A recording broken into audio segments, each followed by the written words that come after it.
નમસ્કાર દર્શક મિત્રો, પવિત્ર શ્રાવણ માસનો આ સોમવાર એક સુભગ સંયોગ આજે ઉભો થયો છે.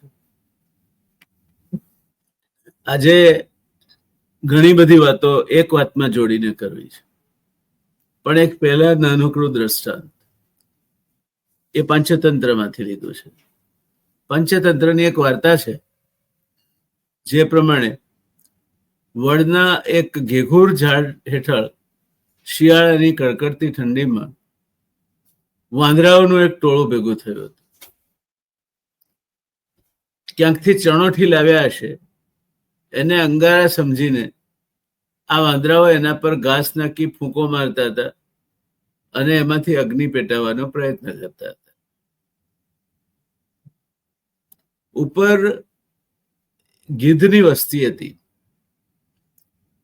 ક્યારના વાંદરા મથામણ કરતા હતા એ જોઈને એક પરોપગજુ, પણ વ્યવહારિક જ્ઞાનમાં હજુ નિપુણ નહીં એવા યુવાન ગીધને થયું કે આ બિચારાઓ નાહકના મહેનત કરે છે, ફૂંકો મારી મારીને એમના ગલફોરા સૂજી ગયા છે. તમને કહેવું જોઈએ કોઈએ કે આ ચણોઠી છે, આમાંથી અગ્નિ ના થાય. એટલે એને એના મુખી જે વૃદ્ધ વયોવૃદ્ધ ગીધ હતા, જે આખા ગીધોના ટોળાના જે મુખ્ય નેતા હતા, મુખી હતા, એમને કહ્યું કે આપણામાંથી તો કોઈ કહો, આબુ જ છે વાંદરાઓ, એમને ખબર નથી પડતી કે ચણોઠીમાંથી અગ્નિ ના પેદા થાય. ત્યારે જમાનાના ખાધેલ પેલા મુખીએ એને કહ્યું કે ભાઈ જો શિયાળો છે, રાતનો સમય છે, કડકડતી ઠંડી છે, તારું ને મારું કામ આપણા માળામાં લપાઈને સૂઈ જવાનું છે. વાંદરાઓ એમની મેતે સમજશે. નિરાશ થયો પેલો યુવાન ગીધ, પણ એની પાસે બીજો કોઈ ઉપાય પણ નહોતો, એટલે નિરાશ થઈને સૂઈ ગયો. પણ ઊંઘ નહીં આવી એને. 2-3 કલાક વીત્યા હશે, બધા ઘસઘસાટ ઊંઘતા હતા. પેલો મુખી પણ સૂઈ ગયો હતો. ત્યારે આ યુવાન ગીતથી નહીં રહેવાયું, એટલે એ ઉડીને જઈને વાંદરાના ટોળા વચ્ચે બેઠો. ટોળા વચ્ચે બેસીને એમને કહ્યું કે ભાઈ આ તમે નકામા મથો છો.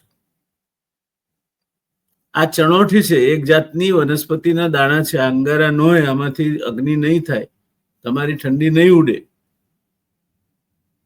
ત્યારે જ્યાં બેઠો તેની બાજુમાં એક વાંદરો બેઠો ને ઝપટ મારીને પકડીને એની ડોકી મરડી કાઢી.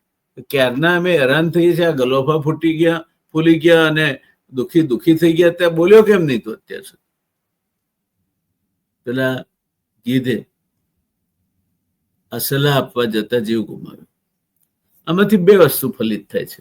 એક કે વગર નિમંત્રણે તમને કોઈ બોલાવે નહીં ત્યાં જવું નહીં, અને બીજું વણમાગી સલાહ નહીં આપવી.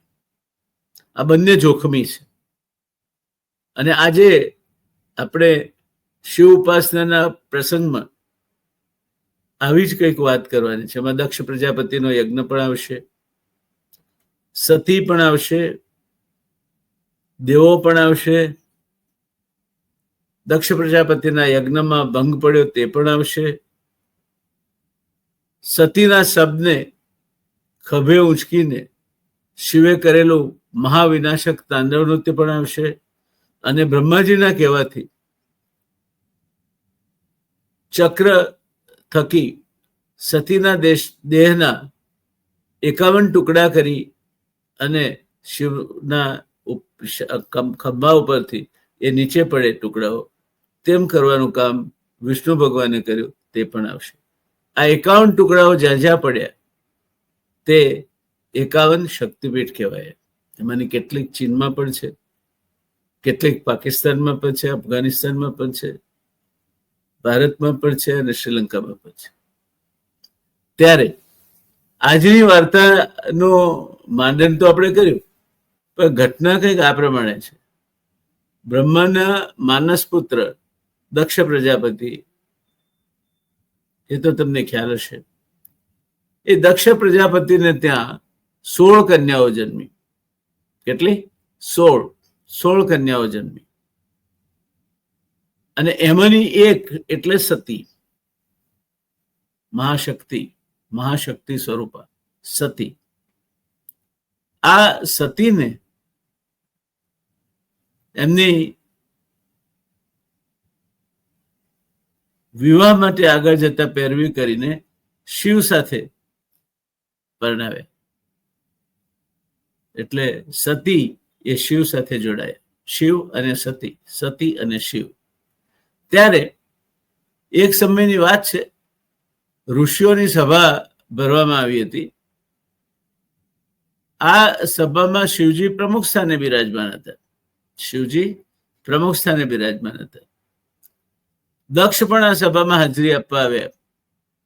જ્યારે દક્ષ આવ્યા ત્યારે આ સભામાં સર્વે ઋષિઓએ ઉભા થઈ તેમને સન્માન આપ્યું.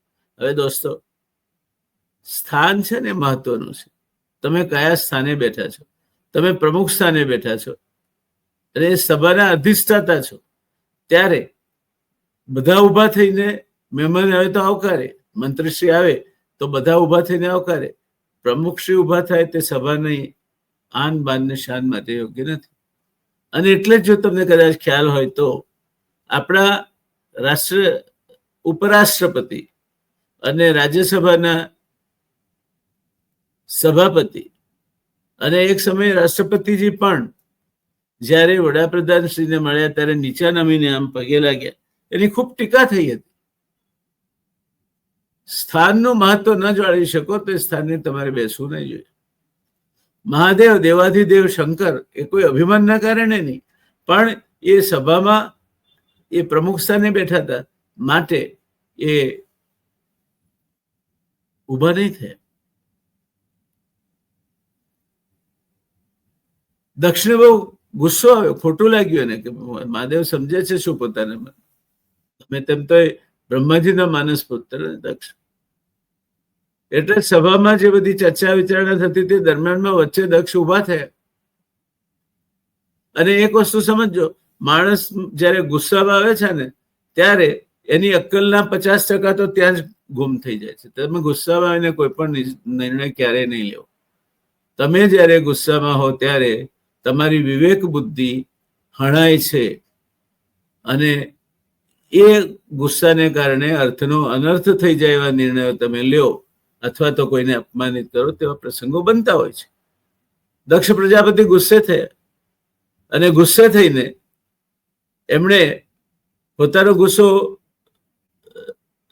કઈ રીતે ઠાલ્યો તો દક્ષે સભામાં વચ્ચે જ ઉભા થઈ અને પોતે યજ્ઞ કરવા માંગે છે અને બધા દેવોને નિમંત્રણ છે, બધા ઋષિઓને નિમંત્રણ છે એવું કહ્યું. એમણે ભગવાન શિવ સામે જે પ્રમુખ સ્થાને હતા, ખરી રીતે તો કોઈ પણ સભામાં પ્રમુખ સ્થાને જે કોઈ બેઠું હોય એને ઉદ્દેશીને જ વાત કરાય. એ જ સભાની ગરિમા છે કે પ્રમુખશ્રી એક વિનંતી કરવી છે આપના થકી સભાને કે હું એક યજ્ઞ કરવા માંગુ છું. આપ તો પધારશો જ, સભાની અમારી શોભા વધશે, પણ અહીં સભામાં જે કોઈ ઉપસ્થિત છે એમને આપની અનુમતિથી હું આમંત્રણ પાઠવવા માંગુ છું. આ સાચો રસ્તો છે, આ વિવેકપૂર્ણ રસ્તો છે. પણ દક્ષના મનમાં અહંકાર હતો અને અહંકાર જ્યારે તમારા મનમાં હોય ત્યારે મનમાં પાપ બળે છે. અને એ અહંકારી દક્ષે શિવને આમંત્રણ નહીં આપ્યું, બધાને આમંત્રણ આપ્યું. આવું કેમ ચાલે? દેવાધિદેવ મહાદેવને જ આમંત્રણ નહીં.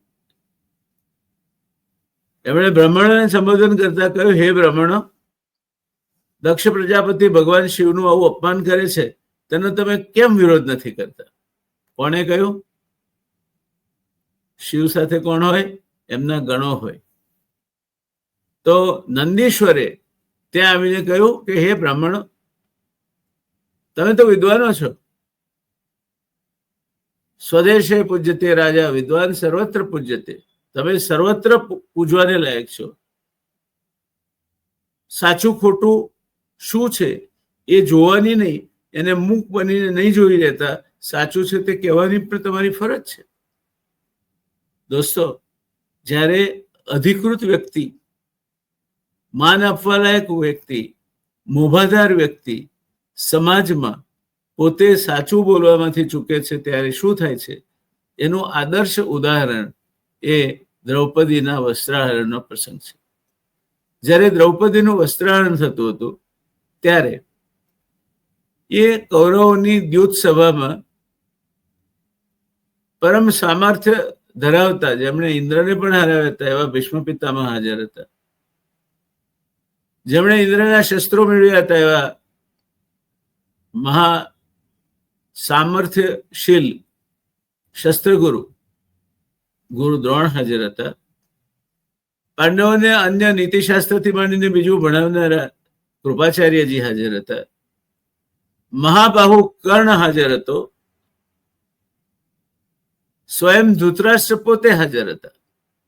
આમાંથી કોઈ એકે આ અધર્મને પડકાર્યો હોત કે ખબરદાર, દ્રૌપદી એ કુલની પુત્રવધુ છે અને એનું અપમાન એ સમગ્ર કુલનું અપમાન છે, એની મર્યાદા જળવાવી જોઈએ, તો દુશાસનની મજાલ નહોતી કે દુર્યોધનની મજાલ નહોતી કે એ કંઈ કરી શકે. પણ જ્યારે સત્ય મોં સીવી લે છે ત્યારે મહા અનર્થ થાય છે અને એ મહા અનર્થનું પરિણામ મહાભારત આવે છે. માટે સમાજમાં જે લોકોએ સાચું કહેવું જોઈએ તે લોકો જ્યારે મૌન થઈને ઘર પકડીને બેસી જાય છે ત્યારે માની લેવાનું કે આ સમાજ મહાપતન અને અનર્થ તરફ જઈ રહ્યો છે. માત્ર વાહી વાહી કરનાર સમાજનું મોડા વહેલા પતન થાય ત્યાં સુધી તો વાંધો નહીં, પણ નિકંદન નીકળી જાય છે. જે આપણે કુરુક્ષેત્રના મેદાનમાં લડાઈ થઈ અને જે પરિણામો આવ્યા એમાં કોઈ જ ના બચ્યું. પાંડવો પણ છેવટે વૈરાગ્યમાં આવીને હિમાલયમાં હાડ ગાળવા જતા રહ્યા. તો આ સંપૂર્ણપણે વિવેકનો હણવાવાળો ક્રોધ એ આપણે પહેલે તો લાવવો જ નહીં. અને ક્રોધ આવ્યો હોય ત્યારે જીભ બે દાંત વચ્ચે દાબી રાખવી, બોલવું જ નહીં. કારણ કે એ તમારું હિત નહીં કરે, તમારાથી અન્યાયપૂર્ણ વાત જ થશે. મૌન રહેશો તો પણ તમે એક મૂક સાક્ષી બનીને અન્યાયને થતો જોઈ રહેશો, તે પણ યોગ્ય નથી. તમે સામર્થ્યશીલ છો તો તમારે અન્યાય કોઈને થતો હોય તો રોકવો જોઈએ. મારે શું અને મારું શું, એમાં અત્યારે સમાજ જીવે છે. કંઈ પણ તમે કહો કે આ પેલા બે જણા લડે છે, બે બહુ સરસ દોસ્તારો હતા અને હમણાં તો પ્રશ્ન સાંભળો તમે કે મારે શું એમાં લડે છે. અને એમ કહીએ કે અમે પડે આપણે જવું છે ને આટલું જરા કામ પેલાનું છે તો કરી આવીએ. તો કે મારું શું એમાં મને શું મળવાનું, મારે શું કરવા પારકી પંચાયત. આ મારે શું અને મારું શુંમાં વેચાયેલી દુનિયા પતન તરફ જઈ રહી છે. એનું તાદ્રશ્ય નમૂનો અત્યારે આપણે જોઈ રહ્યા છે. દેશમાં જે પ્રકારની પરિસ્થિતિ છે, જેને ન્યાય કરવો જોઈએ એ અન્યાય કરતા બન્યા છે અને અન્યાય કરતા બનીને એ ન્યાય કરવાનો ડોળ કરે છે, બંધારણના સોગંદ આપે છે. એ બંધારણીય સંસ્થાઓનું આજે જે રાસ થયો છે તે આ દેશને ક્યાં લઈ જઈને છોડશે તે સમજી શકાતું નથી. એટલે નંદીશ્વરે કહ્યું, બ્રાહ્મણો તમને શરમ નથી આવતી? તમે બધા ભેગા થયા છો, વિદ્વાનો છો, ભગવાન મહાદેવનું આ રીતનું અપમાન થાય છે. તમને નીતિશાસ્ત્ર જાણો છો, તમને ખબર છે કે ભગવાન શિવ પ્રમુખ સ્થાને બેઠા છે, આમે એ દેવાધિદેવ મહાદેવ છે. તમારે જ્યારે એમની ગરજ પડી સમુદ્ર મંથન વખતે ત્યારે હળાહળ વિષ એ પી જનાર આ દેવ હતા, જેને કંઠમાં ટકાવી રાખ્યું અને કંઠ એટલે ગળું એ નીલવર્ણું થઈ ગયું એટલે નીલકંઠ કહેવાયા. એ મહાદેવનું અપમાન થાય છે, તમે બેસી કેમ રહ્યા છો? પણ સાહેબ, જ્યારે તમે કોઈકના બટકું ફેંકેલા ટુકડા પર નભવા અને લાલાયિત હો, જ્યારે તમારા મનમાં પાપ હોય, જ્યારે તમે તમારા સ્વાર્થથી આગળ વધીને કશું નહીં જોઈ શકતા હો, ત્યારે તમે મહા અનર્થના રસ્તે આગળ વધો છો. અને આ ઋષિઓમાંથી કોઈ કશું જ બોલ્યું નહીં. નંદીશ્વર ક્રોધે ભરાય અને નંદીશ્વરે એ સભામાં બેઠેલા દક્ષ પ્રજાપતિને શાપ આપ્યો કે તમે શિવજીની નિંદા કરી છે, માટે તમારું મુખ બોકડાનું થાવ, તમારું મુખ બોકડાનું થાવ. અને ઋષિઓએ એક તિરસ્કારનું હાસ્ય કર્યું કે નંદી શિવનું વાહન, બળદીઓ શું સમજે છે પોતાની જાતને. દક્ષ પ્રજાપતિને એમ કે છે કે તમારું મોઢું બોકડાનું થાવ. એટલે એને ઋષિઓ ઉપર ગુસ્સે થઈને ઋષિઓને પણ શાપ આપ્યો. ક્રોધમાં આવીને ઋષિઓને શાપ આપ્યો કે તમારા બધા દાંત પડી જાય. શિવની નિંદા જેને સાંભળી તેવા બ્રાહ્મણો વેદ વેચીને પોતાનું ગુજરાન ચલાવશે આ બધું સાંભળીને મહાદેવજીએ નંદીને કહ્યું કે નંદી શાંત થાવ, ક્રોધ તમને શોભતો નથી, શાંત થાવ, શાંત થાવ. પણ નંદી તો ગુસ્સામાં હતા, એ કઈ રીતે આ બધું સહન કરી શકે, એટલે એમણે તો શ્રાપ આપી દીધો. એટલે દક્ષે એના રાણીને કહ્યું, જો બધા આમંત્રણ આપ્યા હતા પેલી સભામાં, કે મારે મોટો યજ્ઞ કરવો છે, જેમાં બધા દેવો અને ઋષિઓને હું નિમંત્રણ આપીશ, પણ મહાદેવને નહીં આપું. આપની પુત્રી સતી અને શંકરને હું નિમંત્રણ નહીં આપું. આ સાંભળીને રાણીને આશ્ચર્ય થયું કે અમની કઈ મતી ફરી ગઈ છે. પુત્રી તો પરણાવીને વિદાય કરી પછી બાપના ઘેર ક્યારે આવે છે? પુત્રી ક્યારે પણ પોતાના પિતૃગૃહે આવે ત્યારે બાપ માટે તો એ એક આનંદનો અત્કેરો અવસર હોય છે. માં તો દીકરીની જાણનારી છે, પણ બાપના તો દિલનો એ ટુકડો છે. દીકરી ક્યાંથી? એ દીકરી બને તમે આમંત્રણ નથી આપતા. અને જમાઈ મહાદેવ ત્રણેય લોકમાં પૂજાય દેવાધિદેવ, એને પણ તમે આમંત્રણ નહીં આપો. લાગ્યું રાણીને કે આ દક્ષનું કંઈક આજે ચક્રમ ફરી ગયું લાગે છે. પણ દક્ષ એકના બે ન થાય, અને છેવટે એમણે મોટો યજ્ઞ આરંભ્યો. બધા દેવો પોતપોતાના વિમાનમાં બેસીને દક્ષ પ્રજાપતિના યજ્ઞમાં જવા માટે નીકળ્યા. ત્યારે કૈલાસ ઉપરથી એમના વિમાનો પસાર થતા જોઈને સતી દુઃખી થયા. એક વાત સમજી લેજો દોસ્તો, કે ગમે તેવા અબજોપતિના ત્યાં દીકરી પરણાવી હોય ને, ગમે તેવા અબજોપતિ હોય, કશી જ ઘરમાં ખોટ ના હોય, પાણી કેતા દૂધ મળતું હોય, ઘરમાં સોના ચાંદીના વાસણોથી નીચેના વાસણો ના હોય, નોકર ચાકરોની દોર તમામ ધૂમ હોય, તો પણ એ દીકરીને રક્ષાબંધન વખતે એક 200 રૂપિયાની સાડી એનો ભાઈ લઈને આવે ને, તો એ બધાને બતાવશે મારો ભાઈ લાવ્યો છે, મારા પિયરથી આવી છે. દીકરીને પોતાના પિયર માટે આટલી લાગણી અને ગુમાન હોય છે. ત્યારે અહીંયા તો દક્ષ પિતા પ્રજાપતિ જેવા સમર્થ પિતા, ભગવાન દેવાધિદેવ મહાદેવ જેવા સમર્થ પતિ, સતીને કશું જ ખોટ નહોતી. પણ જ્યારે પોતાના પિતાના ત્યાં જાય છે ત્યારે એમને લાગે છે કે આ બરાબર નથી. જોકે જતા પહેલા એમણે શિવને કહ્યું કે પિયરમાં પ્રસંગ હોય અને આમંત્રણ શેનું જોઈએ, દીકરીએ તો દોડીને જવું જોઈએ, પોતાના પિયરમાં પ્રસંગ છે, એનાથી વધારે હરખનો અવસર બીજો કયો હોય. ત્યારે સતી જયારે આટલા વિચલિત હતા ત્યારે મહાદેવજી એમને કહ્યું કે સતી, તમે મારા અર્ધાંગીની છો, મારા પડખા સેવો છો, તમે આટલા વિચલિત કેમ થઈ જાઓ છો? લાગણી અને ભાવાવેશમાં કેમ આવી જાઓ છો? ત્યારે સતીએ કહ્યું કે મારા પિતાએ યજ્ઞનું આયોજન કર્યું છે, બહુ મોટો યજ્ઞ કરી રહ્યા છે મારા પિતા, બધા દેવો અને ઋષિઓને એમાં આમંત્રણ છે, બધા જઈ રહ્યા છે, આપણે જવું જોઈએ, આપણે જવું જોઈએ. સતી એકલા જવા નથી માંગતા, કે છે આપણે જવું જોઈએ. પણ મહાદેવજીને તો અનુભવ હતો પેલી સભામાં કે ત્યાં વગર નિમંત્રણે નહીં જવાય, એમને નિમંત્રણ જ નહોતું. કોઈ પણ જગ્યાએ તમારે જવું હોય તો જ્યાં તમે નિમંત્રણ વગર જાઓ ત્યાં ભલે ને હોનાના મેહ વરસવાના હોય, પણ જે આંખમાં નેહ ના હોય ત્યાં કદી ન જવાય. તે ભલે કંચન વરસે મેં. મહાદેવજી કે હું તો નહીં આવું, મને નિમંત્રણ નથી. સતી અઢળવા મૂકે કે હા તમને નિમંત્રણ નથી આવ્યું? હા મને નિમંત્રણ નથી, તને ખબર છે મને નિમંત્રણ નથી.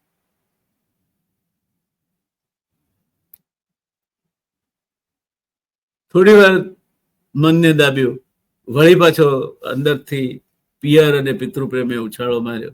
સતી કે પણ હું તો જઈશ. તમે એમ માનો છો કે દેવાધિદેવ મહાદેવને આવનાર ભવિષ્ય શું છે ખબર નથી? એને ખબર હતી, અને એમણે ગર્ભિત રીતે કહ્યું પણ હતું કે તમારું ત્યાં જવું ઉચિત નથી. છતાં સતીએ જયારે જીદ પકડી અને એમણે જવા માટેનો દુરાગ્રહ કર્યો, ત્યારે ભગવાન દેવાધિદેવ મહાદેવે કહ્યું કે ભલે જાઓ, આપની મરજી છે, આપના પિતાના ઘરે આવો મોટો પ્રસંગ છે, આપ જવા માંગો છો, ખુશીથી જાઓ, પણ ભલે આપ કહો છો તેમ પિતાને ત્યાં આમંત્રણની રાહ ના જોવાની હોય, પણ યજ્ઞના દર્શને જઈ શકાય છે એવા આપણા તર્કમાં કોઈ માલ નથી. આમંત્રણ વગર જાઓ છો, આપનું પિતૃગૃહ છે, આપ જઈ શકો છો, હું તો નથી આવી શકતો. તો મારી એક સલાહ છે, મારી યજ્ઞના દર્શન કરવાની ના નથી, હું પણ તે માટે તૈયાર છું. યજ્ઞનારાયણનું કોણ અપમાન કરે? એ તો પુણ્યબળનો ઉદય થાય તો તમને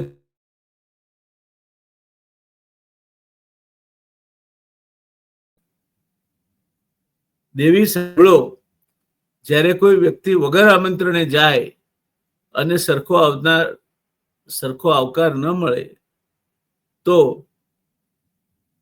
તેનું સન્માન ગવાય છે. અભિમાન અને સ્વમાન બેમાં ફરક છે. સ્વમાન એટલે તમે જેના માટે અધિકારી છો એ પણ તમને ન આપવામાં આવે ને હળધૂત કરવામાં આવે, એ સ્વમાન.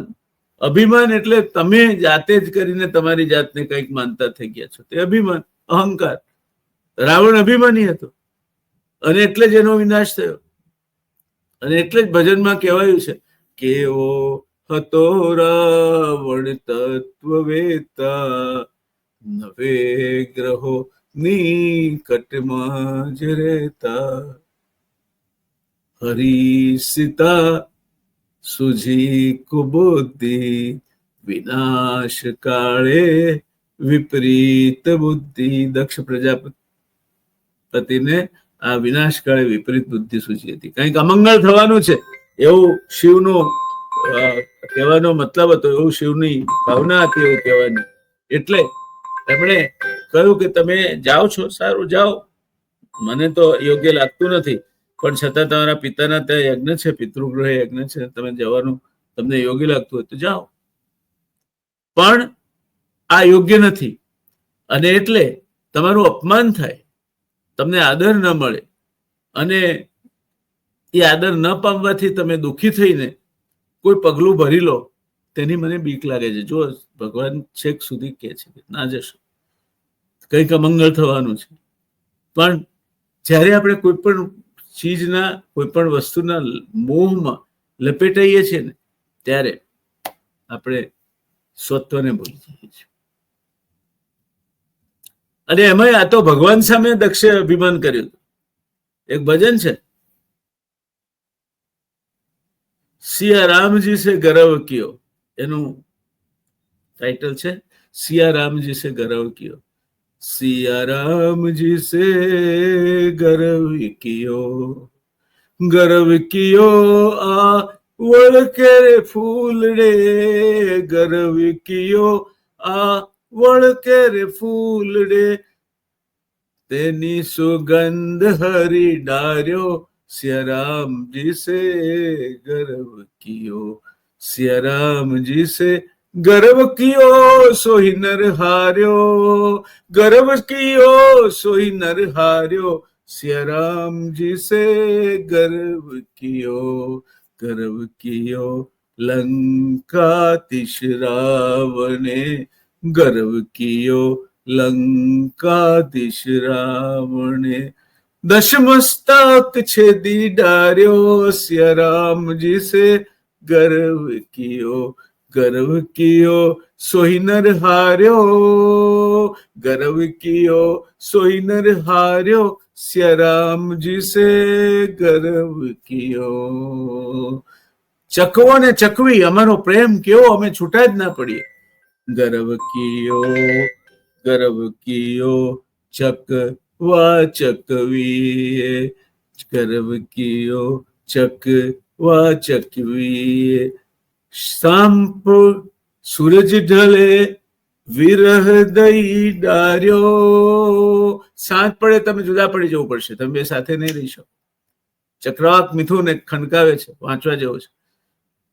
સિયારામજી સે ગર્વ કિયો સોહી નર હાર્યો. સિયારામજી સે ગર્વ કિયો, સિયારામજી સે ગર્વ કિયો. માટે અભિમાન જેવી ખરાબ કોઈ વસ્તુ નથી.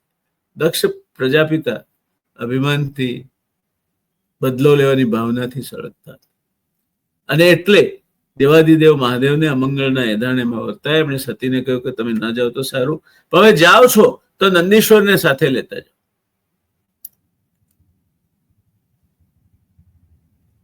તમારા પિતાએ મને યજ્ઞમાં પણ સ્થાન નથી આપ્યું એટલે હું નહીં આવું.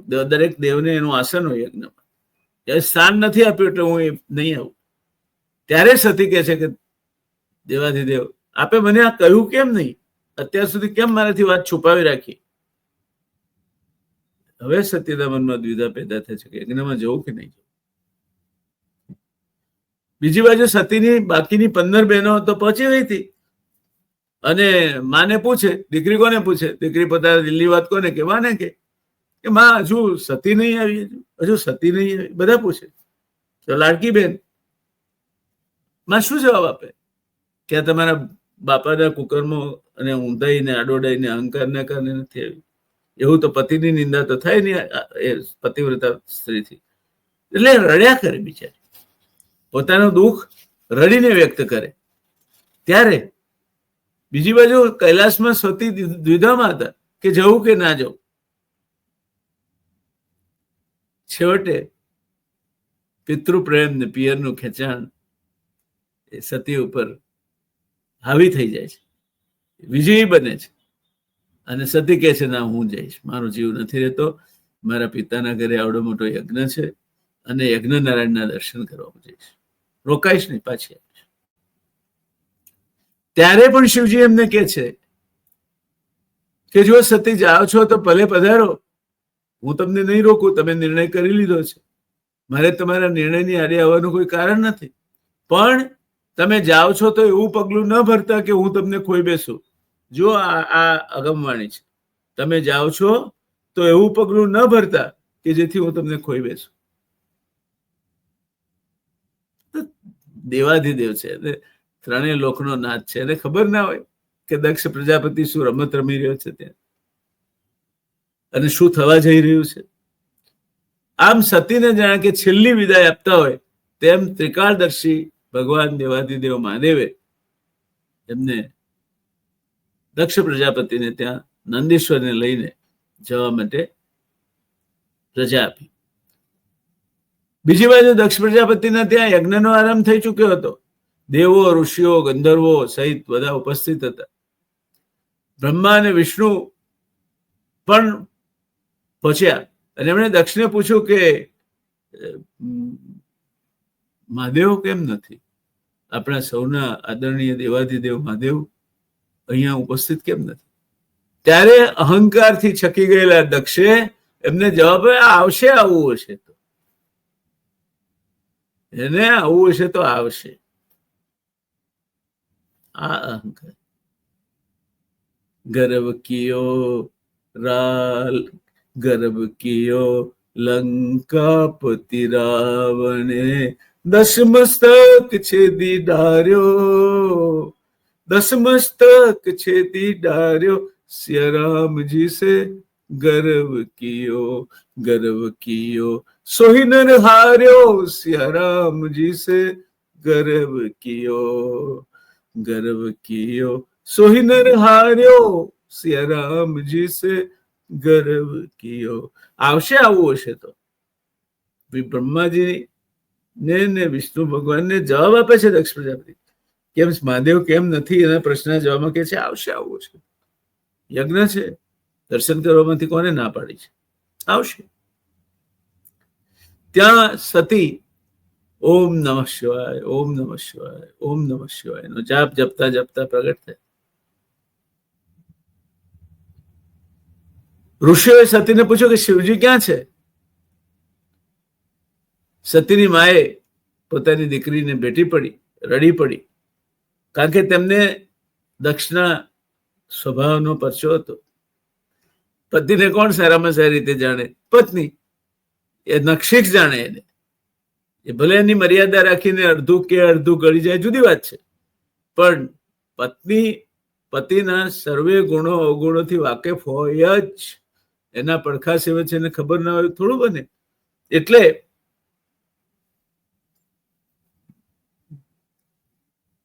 પોતાની દીકરીને ભેટી પડે, આંખમાં આંસુ હતા, કારણ ખબર હતી કે મહાદેવજીને આમંત્રણ નથી. ત્યારે સતી કે છે કે માં હું નિમંત્રણ વગર આવીશું, કારણ કે પોતાના પતિને નિમંત્રણ ના હોય તો દીકરીને ક્યાંથી હોય? અને હોય તો પણ એકલી દીકરીને નિમંત્રણ હોય અને જમાઈને નિમંત્રણ ના હોય તો દીકરીથી જવાય કેમ? અર્ધાંગીની છે છેવટે તો પોતાના પતિ. એટલે ચોખવટ કરે છે કે હું નિમંત્રણ વગર આવી છું, યજ્ઞનારાયણના દર્શન કરવા માટે આવી છું. પોતાના પિતા પાસે જાય છે, દક્ષ પાસે પ્રણામ કરે છે અને કહ્યું કે હે પિતાજી, મને આપ કહેશો કે આ યજ્ઞમાં દરેક દેવોનું સ્થાન આપે નિશ્ચિત કર્યું છે. મારા પરમ પૂજ્ય દેવાધિદેવ મહાદેવ, મારા સૌભાગ્યના શણગાર એવા શિવજીનું સ્થાન આમાં ક્યાં છે? દક્ષે જવાબ ના આપતા સતીએ બાજુમાં રહેલા બ્રાહ્મણને જઈને પૂછ્યું કે યજ્ઞમાં મહાદેવજીનું સ્થાન કેમ નથી ભાઈ? તમે ભૂલી તો નથી ગયા ને? ત્યારે બ્રાહ્મણે કહ્યું, રાજા દક્ષે અમને યજ્ઞમાં શંકરનું સ્થાન રાખવાની મનાઈ કરી છે. આ વેદકાળની વાત છે. જ્યારે દેવોને દેવભાગ યજ્ઞના હવિદ્રવ્ય થકી પહોંચતો, એટલે મંદિરમાં મૂર્તિ પૂજાનો જમાનો નહોતો. કહ્યું કે મને દક્ષ પ્રજાપતિ ના કહે છે અમારા યજમાને કે આમાં મહાદેવનું સ્થાન નથી રાખવાનું, એટલે નથી રાખ્યું. અને સતીના રોમ રોમ રોમ રોમ. સતીએ કહ્યું, હું માત્ર દર્શન કરવા આવી હતી, પણ અહીં મારા પતિનું અપમાન થયું છે, તેથી એક ક્ષણ વાર પણ રોકાઈ શકો નથી. જો મહાદેવજીની પેલી આગાહી, તમે જાઓ છો પણ એવું પગલું ના ભરતા કે હું તમને ખોઈ બેસું. અને સતી હવે ગુસ્સે થાય. સતીએ કહ્યું, હું માત્ર દર્શન કરવા આવી હતી, પણ અહીં મારા પતિનું અપમાન થયું છે, તેથી એક ક્ષણવાર પણ રોકાઈ શકો તેમ નથી. આટલું બોલતા હતા ત્યાં અચાનક સતી દક્ષને જોઈને રોએ રોએ રોએ રોએ ક્રોધ વાપી ગયા, ક્રોધ કુપાયમાન થઈ ગયા.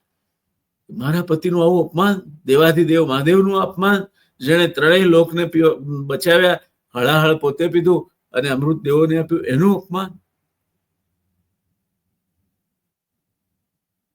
અને એમણે દક્ષને કહ્યું કે શિવ કોણ છે તેની તમને ખબર નથી. પિતાજી, શિવ કોણ છે? તમારા જમાઈ છે એટલું જ તમે જાણો છો, પણ શિવ કોણ છે તેની તમને ખબર નથી.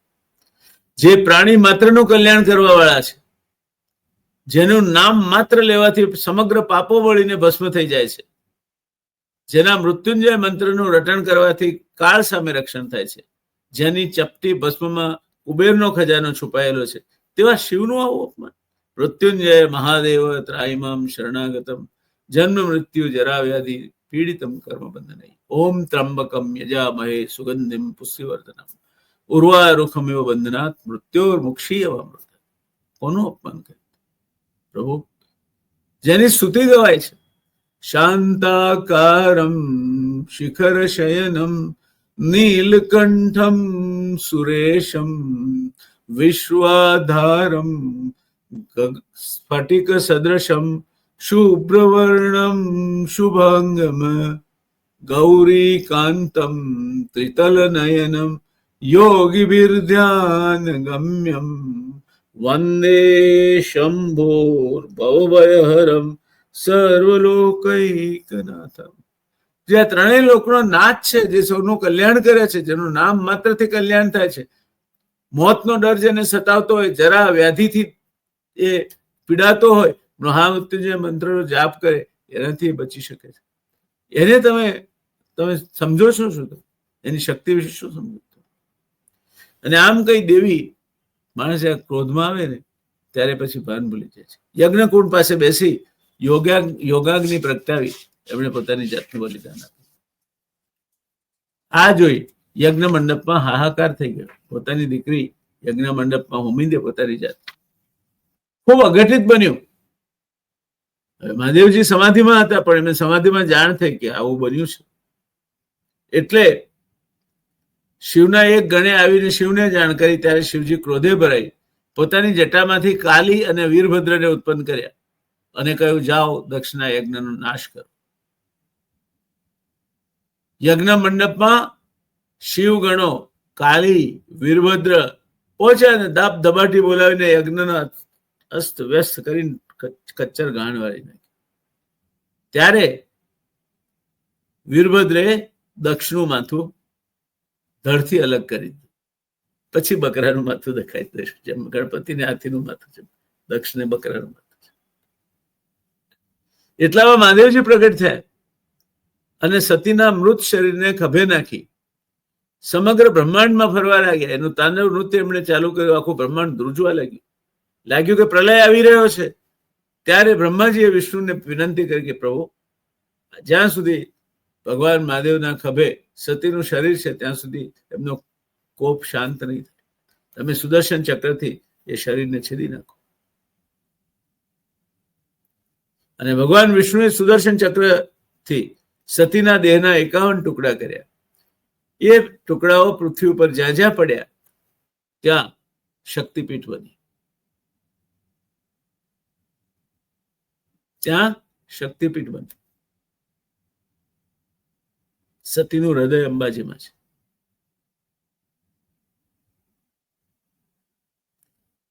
કેટલીક શક્તિપીઠો અત્યારે ભારતમાં નથી. ચીનમાં છે, અફઘાનિસ્તાનમાં છે, બાંગ્લાદેશમાં છે, ભારતમાં નથી. બધી 51 શક્તિપીઠ ભારતમાં નથી અત્યારે.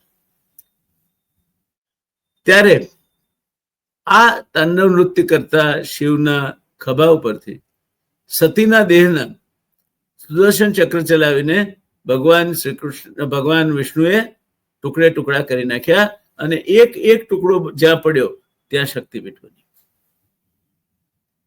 આ 51 શક્તિપીઠો કેમ છે તેનું કારણ અને એનું મહાત્મા છે. આજે અંબાજીમાં, અને મને એનું ગૌરવ છે,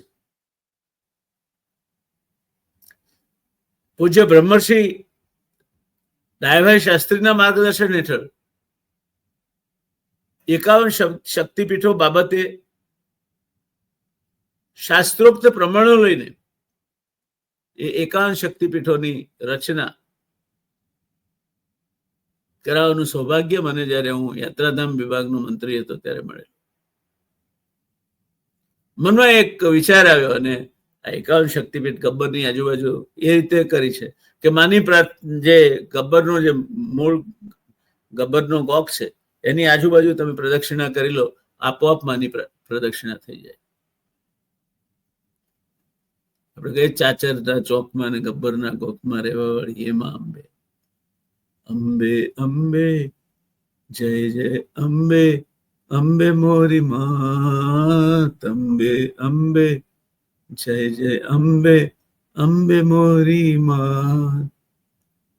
યા દેવી સર્વભૂતેષુ શક્તિ રૂપેણ સંસ્થિતા નમસ્તસ્યૈ નમસ્તસ્યૈ નમસ્તસ્યૈ નમો. આ એનો નમસ્કાર છે. પણ ભલભલાને તોડી ફોડી નાખે એટલી શક્તિ છે. જ્યારે તમે એ મંત્રનો ઉચ્ચાર કરો છો, ઓમ ઐમ રીમ ક્લીમ ઓમ નમઃ શનિકાય વિચે મહાબલે મહોત્સાહે મહાભય વિનાશિની ત્રાહિમામ દેવી દુષ્પ્રેક્ષે શત્રુ નામ વિનાશિની. શત્રુ માત્રનો નાશ કરે. આપણા તો 6 શત્રુ તો આપણામાં જ છે: કામ, ક્રોધ, મોહ, લોભ, મદ ને મત્સર. માની ઉપાસના કરો તો પહેલા તો આ શત્રુઓનો નાશ કરવો, ઘરથી શરૂઆત કરવી. ત્યાં સુધી માની ઉપાસના નહીં ફળે. બીજો કોઈ છે જ નહીં, બહાર શત્રુ જ નથી કોઈ આપણો. શત્રુ બધા આપણામાં જ છે. અને એનો નાશ કરવો હોય તો શક્તિ જેવી કોઈ ઉપાસના નથી. ચામુંડાની ઉપાસના પણ આ જ મંત્રથી બીજ મંત્ર થાય છે. ઓમ ઐમ રીમ ક્લીમ ઓમ ચામુંડાય વિચ્ચે સર્વા બાધા પ્રશમનમ ત્રૈલોક્ય સકલેશ્વરી એવમેવ ત્વયા કાર્યમ અસ્મદ વૈરી વિનાશનમ. વૈરી કોણ આપણો? આ છ. એ છ ને જ્યાં સુધી આપણે જીતીએ નહીં, છ નો વિનાશ ના કરીએ ત્યાં સુધી આપણે આ દુનિયામાં કશું જ પામ્યા નથી તેમ માની લેવાનું. મને એક દુર્ગુણે દક્ષ પ્રજાપતિનું અહિત કરી નાખ્યું, પુત્રી ગુમાવી, પોતે માથું વઢાવ્યું અને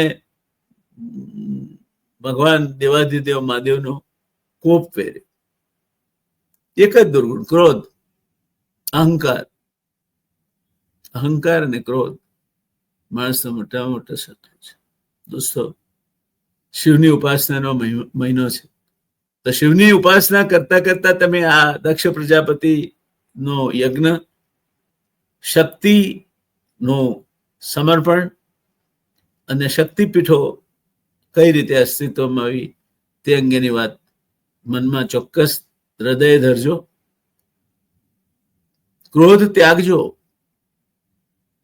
અને કામી માટે તો એવું કહેવાય છે, કોઈ પણ પ્રકારની કામ વાસનાથી જે માણસ ગ્રસ્ત થયો છે એના માટે એવું કહેવાય છે કે દિવા પશ્યતિ નોલુક. દિવસે ઘુવડ જોઈ શકતું નથી. દિવા પશ્યતિ નોલુક. કાકો નક્તમ ન પશ્યતિ. કાગડો રાત્રે જોઈ નથી શકતો. દિવા પશ્યતિ નોલુક કાકો નક્તમ ન પશ્યતિ અપૂર્વ કોપી કામાંધો દિવા નક્તમ ન પશ્યતિ. પણ જે કામથી પીડાય છે એ તો એવો મૂર્ખ છે, એવો અપૂર્વ છે કે એને દાડે કે રાત્રે કશું દેખાતું નથી.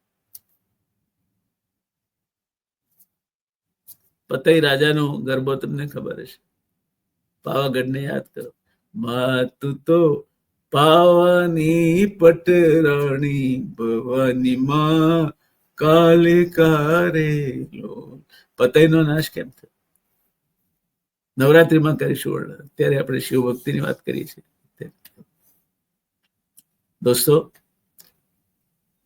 આ સમગ્ર વર્ણન દક્ષ પ્રજાપતિનો આખો પ્રસંગ, દક્ષ પ્રજાપતિનો અહંકારમાં આવીને કરેલું અવિચારી વર્ણન, આ બધું તમારી સામે એટલા માટે મૂક્યું છે કે આપણા જીવનનો ઉપદેશ જ આમાં છે. વગર નિમંત્રણે જવું નહીં, વગર માગી સલાહ આપવી નહીં,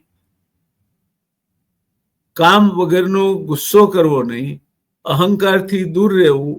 તમે શું છો ને શું નહીં એ તમારે તમારી જાતે કહેવાની જરૂર જ નથી. જે એવું કહેવો એટલે 50% ડિસ્કાઉન્ટ થઈ જાય. તમને બસનો દંડો પકડીને ઉભા પેલા કંડક્ટરને ધમકી, તને ખબર નથી હું કોણ છું, બકલ ઉતરાઈ દઈશ, પોલીસ વાળા તારો પટ્ટો ઉતરાઈ દઈશ. અરે ભાઈ, તમે જો એટલા બધા શક્તિશાળી હો તો બસમાં દંડો પકડીને શું કરવા મુસાફરી કરતા? શેના માટે આવું અભિમાન? અને શક્તિશાળી છો તો પણ એનો સદુપયોગ કરો ને. તમે શક્તિશાળી હો તો સજ્જન બનો. એ માટે કહ્યું છે વિદ્યા વિવાદાય ધનમ મદાય શક્તિ પરેશામ પરિપીડનાય ખલસ્ય સાધોર વિપરીત મેતદ જ્ઞાનાય દાનાય ચ રક્ષણાય.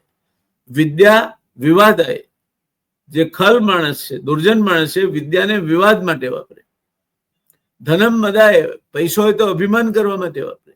શક્તિ પરેશામ પરિપીડનાય, પોતાને શક્તિ આપી હોય ભગવાને તો એ કોકને નબળાને હેરાન કરવા માટે વાપરે. આ બધા ખલ ના લક્ષણો છે. પણ સાધુ એટલે કે સજ્જન માણસ શેના માટે વાપરે? તો વિદ્યા હોય તો જ્ઞાન માટે વાપરે, કોઈને જ્ઞાન આપવા માટે વાપરે.